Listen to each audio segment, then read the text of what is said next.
La novia. Siempre he sido escéptico con las leyendas urbanas, pero lo que viví en Dormant me hizo dudar de todo.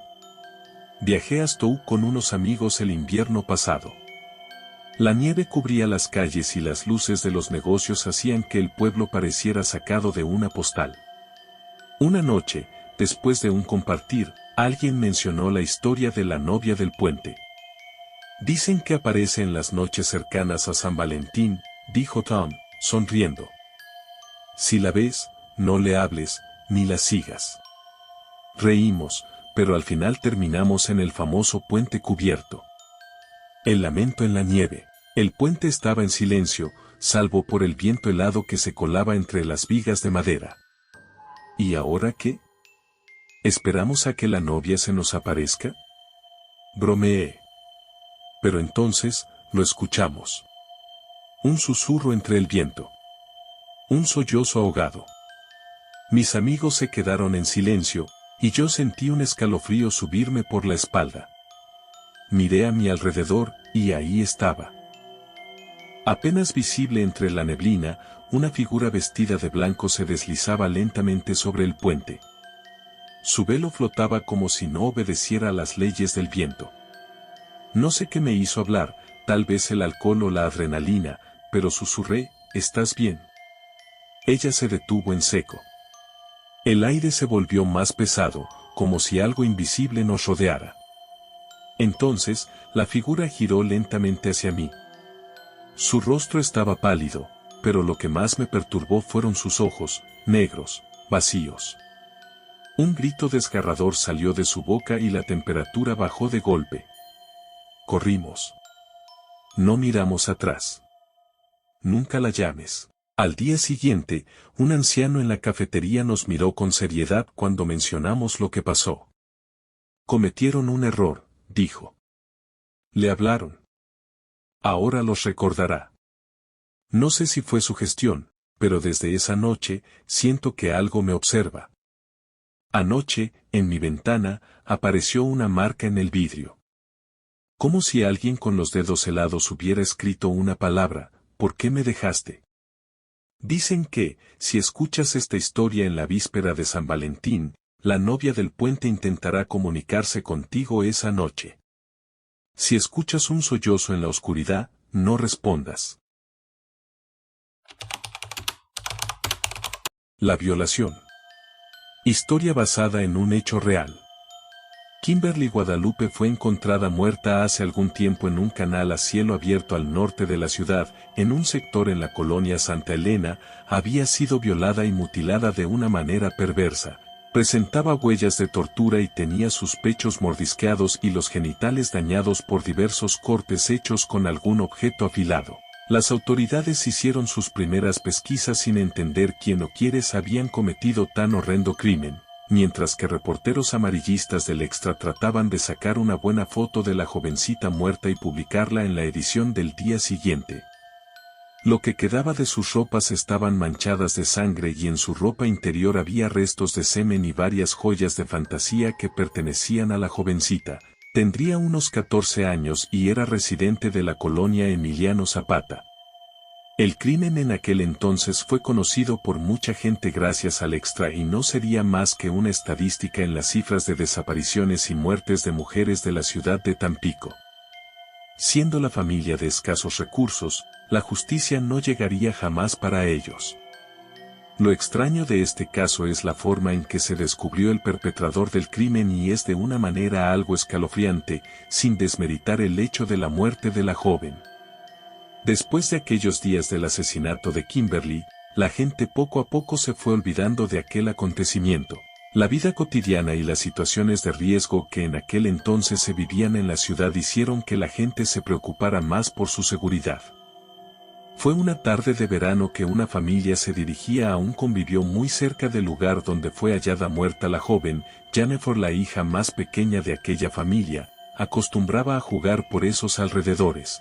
Metiéndose entre la maleza y los puentes hechizos del lugar, tenía por afición pescar pequeños peces y renacuajos en el agua contaminada de los canales, junto con otros niños. En una de esas ocasiones se topó con lo que parecía ser una pulsera con un corazón, era de plata y tenía escrito el nombre de Kimberly en la parte trasera. La tomó sin pensar y desde aquel día nunca la soltó ni para bañarse. El día de la fiesta ocurrió algo inusual con la niña, de pronto se quedó viendo fijamente al canal por un buen rato con la mirada perdida, por lo que su mamá comenzó a preocuparse. La niña decía que veía a una muchacha asomarse y le tendía la mano para que la ayudara, cosa que la mamá no alcanzaba a comprender. Por la noche Jennifer se despertaba gritando de terror después de haber tenido una pesadilla, por lo que sus padres y hermanos fueron en su auxilio. Al preguntarle qué había soñado, la niña tan solo decía que se veía a sí misma siendo atacada por un señor que la golpeaba y la cortaba con un exacto. Sin dar más importancia, todos se fueron a dormir, tratando de olvidar lo sucedido. Durante el día y estando en la escuela, se volvió huraña y se separó de sus amigos mostrando problemas de conducta, pero lo que más inquietó a todos fue que dibujaba compulsivamente dibujos raros. Dibujos donde había personas con cuchillos, niñas sangrando y gritos, algo que comenzó a preocupar a sus padres, que no entendían qué sucedía con la niña. Lo peor sucedió una noche que no regresaba de jugar con los vecinos. Un hermano salió a buscarla para cenar, con los niños con los que acostumbraba a jugar. Nadie sabía de ella, unos decían haberla dejado en el canal jugando sola, por lo que fue corriendo a avisar a sus padres y salieron todos a buscarla. Temiendo lo peor, llegaron a esa parte de canal donde era común ver a Jennifer y después de buscarla entre la oscuridad por fin pudieron hallarla. Estaba parada entre en zacatal aledaño al canal, estaba completamente sucia y llena de lodo negro apestoso. Los padres comenzaron a gritarle y a preguntarle qué estaba haciendo ahí. La niña tenía la mirada perdida y no decía una sola palabra. Angustiados, los padres la llevaron a su casa, la limpiaron y la acostaron. Los hermanos, temerosos, notaron que la niña no parpadeaba, solo tenía la mirada fija en el techo. La noche transcurrió tensa, los padres no sabían qué hacer, meditaban cómo harían para ayudar a la niña que de pronto se había vuelto extraña. De pronto un grito de terror los alertaba, esta vez era de la hija más grande. El grito provenía de afuera y el padre salió para ver qué sucedía. La jovencita estaba acuclillada afuera del baño y temblaba señalando la ventana del cuarto de las niñas. Ahí estaba, era una muchacha, papá, tenía sangre por todos lados. ¿Qué muchacha? ¿Dónde está? No sé, desapareció cuando me di cuenta que estaba ahí. Le pregunté que quién era y me miró y así como la vi, desapareció. El padre, tratando de reconfortar a la asustada y temblorosa jovencita, escuchó del interior de la casa los gritos de la esposa. Ambos entraron alertados y en el interior estaban todos, no hallaban a Jennifer. Desesperados salieron a buscarla y uno de los hermanos vio a lo lejos a la niña corriendo por las calles polvorientas y oscuras de la colonia. Todos salieron detrás de ella. Cuando por fin la alcanzaron, la vieron entrar en un tubo de desagüe del canal donde jugaba. Al bajar sus hermanos y su papá, la vieron sentada llorando desconsoladamente. Como pudieron la sacaron del lugar y la llevaron a la casa. Toda la familia estaba histérica, desconsolada y extrañada del comportamiento de la niña, la cual tenía agachada su cabeza y lloraba silenciosamente. ¿Por qué haces esto, Jennifer?, preguntó la mamá enérgicamente. Después de un rato de silencio, la niña habló entre dientes. Es la muchacha muerta, ella me habla entre sueños. Ya basta, niña, quiero que me digas qué quieres, qué te pasa. La muchacha muerta se llamaba Kimberly, ella me dijo quién la mató. Al decir esto, todos se quedaron en silencio, recordaron el crimen de la joven del canal y que el asesino no había sido encontrado. ¿Qué dices? ¿Quién fue? El rostro de la niña cambió, ahora reflejaba una cara llena de ira.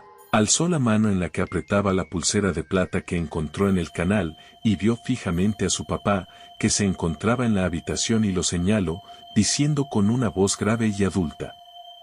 Fue él, mi papá. Crédito para quien lo merece.